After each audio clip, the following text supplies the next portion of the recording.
Assalamualaikum warahmatullahi wabarakatuh. Selamat malam Sobat Indonesia Horror Story. Sebelumnya perkenalkan dulu, nama saya Niko. Di sini saya akan membawakan konten kami, yaitu bedah mistis di YouTube kita Indonesia Horror Story. Kembali lagi bersama Mas Ari Wijaya di sini untuk meneruskan konten bedah mistis yang sebelumnya. Langsung saja ke pertanyaan pertama. Ya, Mas. Jadi pertanyaan pertama itu isu-isu yang beredar kan hantu itu suka menempati pohon-pohon yang dianggap angker. Itu kenapa ya? Maksudnya kan banyak yang orang mengatakan di sini itu pohonnya angker dan beberapa pohon itu dianggap mistis kayak gini. Menurut saya ada banyak jawaban ya menurut saya. Satu mungkin dari situasinya atau dari lingkungannya atau dari faktor-faktor yang mendukung memang tempatnya itu nyaman. Jadi bisa ditarik garis lurus lah kalau memang tempatnya itu terkesan idem atau memang lembab, enak ya, maksudnya tahu nggak istilah adem gitu kayak sejuk, tapi juga terkadang kalau orang Jawa tuh ada bahasa yang lebih patut tuh kayak singup itu kalau ciri-cirinya sih mungkin kayak kurangnya sinar matahari atau bisa terkesan redup sekali gitu, tempatnya redup gitu, agak tertutup, redup gitu. Itu juga favorit juga karena ya banyak juga sosok-sosok yang terlihat di tempat yang terkesannya seperti itu, lembab, kotor dan sebagainya. Yang jelas juga jauh dari kebisingan atau lebih aktivitas manusianya tidak terlalu banyak juga pasti otomatis mempengaruhi juga. Satu itu bisa. Kedua, saya bilang kan dimensi kita itu bersinggungan. Yang di mata manusia itu pohon belum tentu di dimensi yang lainnya itu pohon.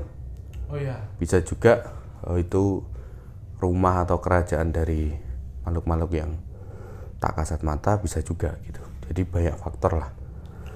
Tapi ya garis besarnya sih itu tadi, kalau masalah pohon itu terkesannya angker atau apa, kembali lagi di faktor-faktor yang mendukung tadi itu.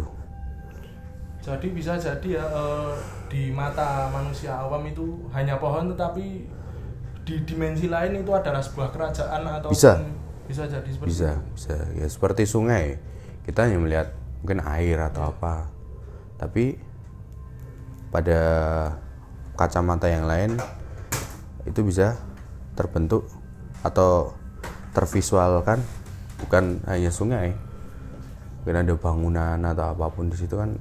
Terkadang kita yang tidak bisa melihat jadinya kan hanya melihat itu sebuah sungai saja gitu, atau pohon atau apapun lah gitu. Dan dimensinya juga tidak melulu luas ruangan atau apanya itu seperti yang terlihat. Jadi misal ya itu bisa berbeda bisa dengan yang kita lihat. Bisa sekali, misalnya seperti hanya satu pohon atau ada istilah kok ada satu pohon kok bisa ditempati sampai puluhan atau mungkin ratusan sosok atau apa ya, karena dimensinya berbeda. Jadi yang bukannya mereka gelantungan atau apapun, enggak. Terkadang juga itu bentuknya enggak seperti itu. Di dunia mereka atau di dimensi yang lain itu seperti kerajaan atau rumah dan sebagainya. Tapi biasanya itu tetap tempat yang sepi dari aktivitas manusia ya.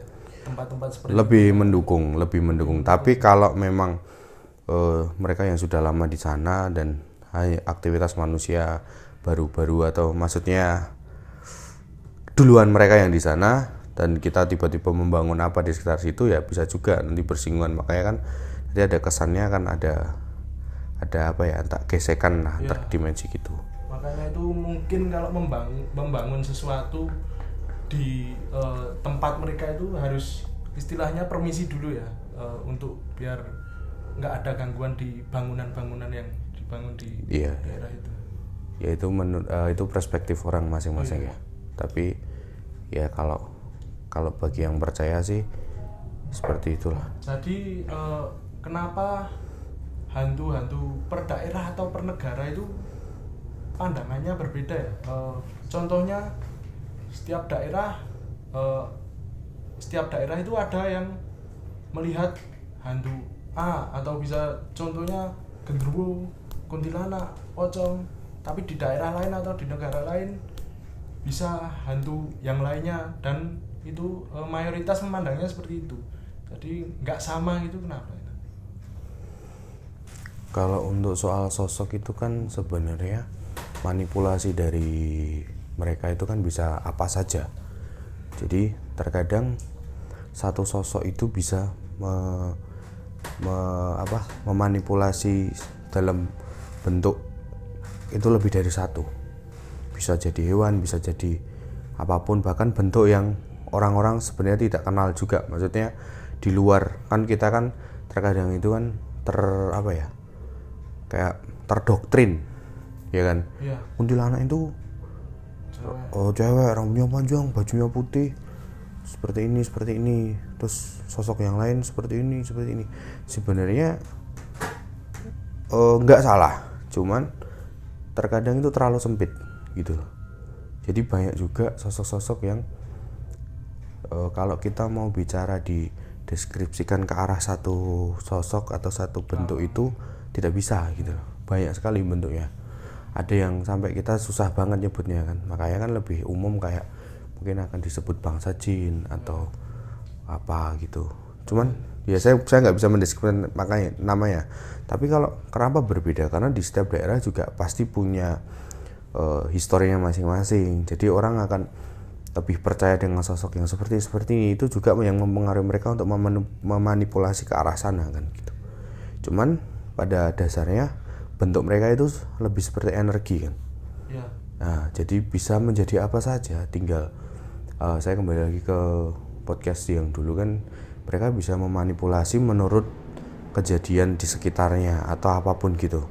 Misal kalau di tempat sini ada satu cerita atau urban legend atau apapun yang terkenal di situ, mereka pun bisa memanipulasi menjadi seperti itu gitu loh. Itu bukan sesuatu yang susah bagi mereka. Jadi manipulasi dari makhluk halus itu bisa apa yang dipikirkan oleh orang-orang tersebut ya. Jadi bisa memanipulasi ya apa yang dipikirkan kayak gitu.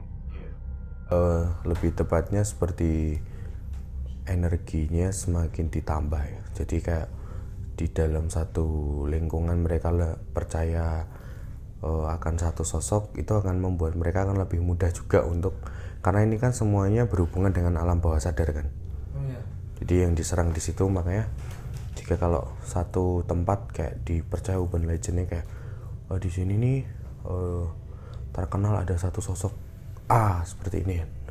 Nah itu bisa juga dari makhluk di sekitar sana untuk memanipulasi supaya dia bisa menampilkan sosok A itu dengan lebih mudah dengan dibantu kepercayaan dari orang-orang itu tadi. Jadi otaknya itu bisa dimanipulasi dengan mudah gitu loh. Jadi kenapa kok bentuknya berbeda-beda?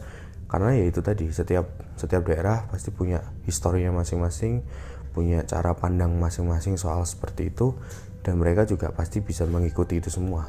Kalau mereka jadi apa saja itu bisa gitu loh, bisa. Mau jadi bentuk apapun tuh bisa gitu. Intinya gitu. Berarti intinya apa yang dipikirkan oleh manusia itu memperkuat mereka untuk memanipulasi hal tersebut. Iya. Dan tapi mereka juga punya wujud aslinya juga pasti mereka punya. Tapi maksudnya untuk kenapa kok bisa berbeda-beda, kita tidak bisa kayak memperkerdil, mempersempit pandangan itu enggak, karena mereka bisa berubah jadi apa aja. Cuman tetap mereka punya sosok atau bentuk aslinya itu pasti ada. Lalu gitu. Kalau mereka mempunyai bentuk asli, bisa dibedakan kalau mereka itu hanya manipulasi ataupun itu adalah bentuk aslinya. Kayak itu bisa dibedakan apa? Kalau untuk saya pribadi mungkin nggak terlalu paham ya, atau tidak, kemampuan saya mungkin nggak bisa untuk membedakan bagaimana bentuk aslinya atau apa. Cuman mungkin orang lain yang diberi keistimewaan yang lebih mungkin bisa juga gitu. Itu mungkin jawabannya akan sinkron dengan podcast yang sebelumnya soal itu. Jadi cara membedakan manipulasinya atau apapun, kalau saya pribadi nggak bisa. Untuk pertanyaan selanjutnya ini kan biasanya makhluk halus itu bisa mengganggu manusia ya. Mengganggunya itu batasnya sampai mana sih sebenarnya? Mereka kan bisa ya menakut-nakuti ya, kan gitu kan biasanya. Ini kita kembali lagi ke tingkatan juga ya. Jadi di mana kekuatan dari energi atau kekuatan dari makhluk halus itu tadi tarafnya kan berbeda-beda. Nah, ada yang cuman dari gangguan psikis, maksudnya seperti memberi intimidasi atau rasa takut, itu sudah termasuk gangguan. Kalau orangnya nggak kuat, dia akan merasa kayak takut atau apa, itu sudah termasuk gangguan. Nah, kedua, mereka bisa mungkin menggerakkan atau energinya bisa untuk menciptakan suatu suara-suara yang bisa didengar oleh manusia. Itu atas lagi tingkatnya. Ya, lebih soal daripada intimidasi, yaitu di atasnya lagi. Terus ketiga, mereka bisa masuk ke alam bawah sadar atau bisa masuk ke mimpi. Bisa sekali gitu. Dengan wujud mereka gitu. Iya, dengan wujud mereka. Seperti apa? Apa ya istilahnya? Seperti halusinasi, tapi itu 100% dikontrol oleh mereka.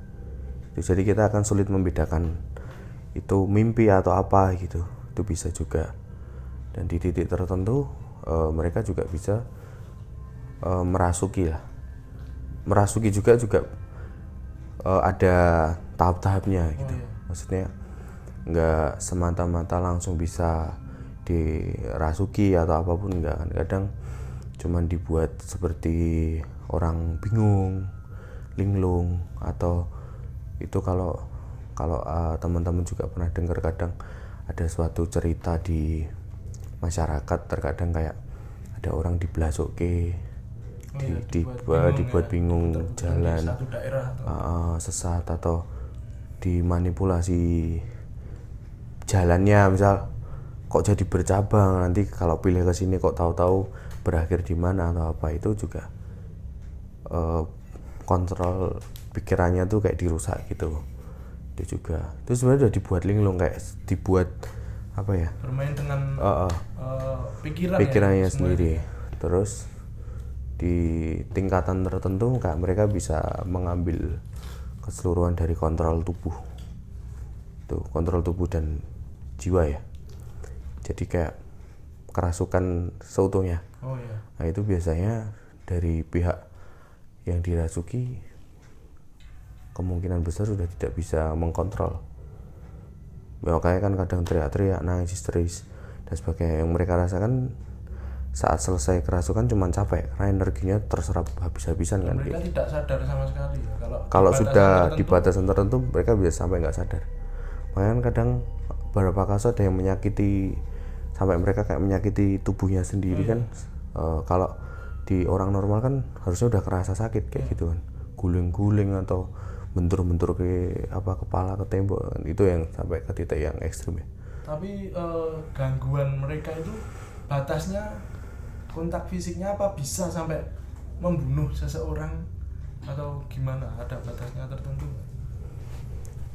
Saya percaya di satu titik tertentu kan, karena ini kembali ke kepercayaan ya. Di rank tertentu atau di tahapan tertentu itu, makhluk seperti itu ada yang punya kemampuan seperti itu, bisa sampai fisik dan sebagainya. Cuman mungkin saya kurang valid kalau untuk menjelaskan secara detail ya. Jadi tapi saya percaya di satu titik tertentu, atau mungkin bisa disebut iblis atau apapun yang lebih kuat daripada sosok-sosok biasa itu, bisa melakukan hal-hal yang tidak bisa dilakukan apa ya, sosok-sosok biasa. Ya seperti kalau mungkin saya menyinggung kepercayaan, saya kebetulan saya Nasrani, saya percaya ada satu sosok gelap. Orang mungkin sering kenal, orang luar kenal Lucifer atau apapun. Nah, saya percaya kalau di tingkatan yang seperti itu untuk melakukan hal-hal yang menyakiti fisik atau apapun, saya kira bisa dan sangat bisa gitu. Tapi pastinya dengan kehendak Tuhan yang Maha Kuasa itu pasti kembali ke sana. Tingkatan-tingkatan gangguan mereka itu kalau biasanya tadi yang dibahas sampai gangguan yang di alam bawah sadar ya. Tapi kalau sampai keadaan kita sadar lalu mereka menampakkan diri itu berarti tingkatannya sudah beda. Iya, itu termasuk ke maksudnya yang diserang alam bawah sadar bukan berarti dalam kondisi yang kita sepenuhnya tidak sadar, bukan. Cuma maksudnya yang diserang itu alam bawah sadar kita. Jadi waktu kita melihat itu posisi kita sadar, tapi kayak kita akan bingung antara itu halusinasi atau enggak gitu loh. Ini untuk orang yang disebut awam ya, atau tidak mungkin tidak punya kemampuan untuk itu. Dia mesti akan, jadi nggak akan serta-merta